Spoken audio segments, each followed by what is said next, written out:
The Economic Club of Canada Economic Outlook 2019 video. So I just finished watching now a few times this video and am starting to take some notes on a lot of what was said here. And first want to congratulate Rhiannon Rosalind and her team for putting together this event and for being brave and sharing that with all of us. Now, if you're listening to this blog podcast for an economic perspective, here's what I got out of it. And as Niles Bohr said, prediction is really difficult, especially when it comes to the future. Here's what I heard in this video. 2019 should be okay. It looks like we're at the end of the cycle with slowing in GDP in 2019. With this growth, we may still see some rate hikes later in the year. There are a number of variables to consider, such as the China-US trade wars, Brexit, and as Beata Carnassi said, it's specifically the behavior of our politicians and their ability to catch all the balls that are currently up in the air. So who really knows?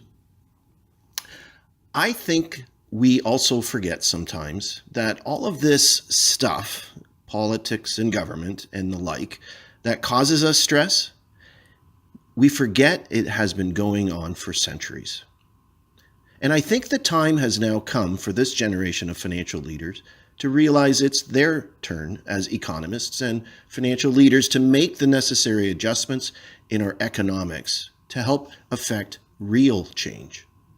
This comes with a lot of responsibility, and they now know climate change and our own mental health are showing us it is all tied together. So things are definitely changing, and our economy is certainly one of them. But I think after watching this video and the way we are looking at solving problems is also possibly changing.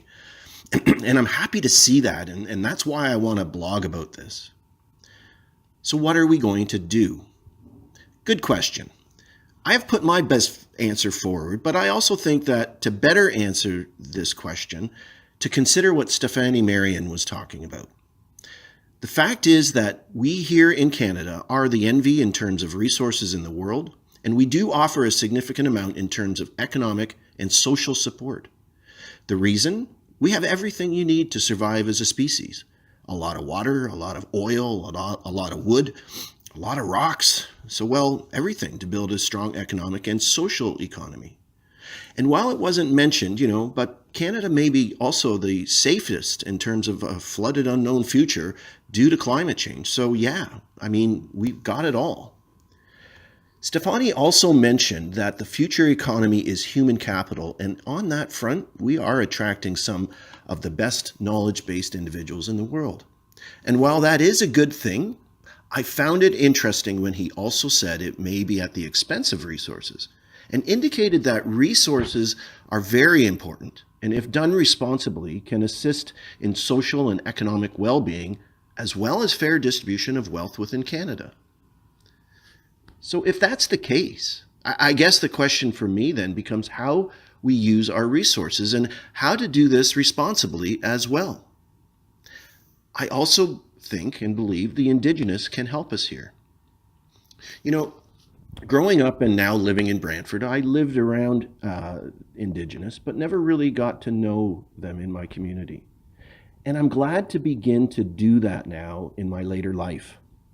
And as I witnessed with the Economic Club of Canada, I was glad to see there is becoming an ever more attachment to our Indigenous as we come together to talk about what we do from here and how we solve this. So from where I sit, I'm glad for the sake of our planet that at least here in Canada, we appear to be changing our focus. Our Indigenous do have a say in these matters, and perhaps a lot of what's in their DNA, more tribal and matriarchal, for example, as an economic model, may be exactly what is needed in this situation. The Creator has gifted us this country of Canada and the land and the responsibility for what this represents to all of us. I think the Creator is telling us that we here in Canada need to be good leaders both for our humanity, but also for our planet. Thanks for taking the time to listen to this blog podcast. This is Will Prinzen, founder, Security. All the best.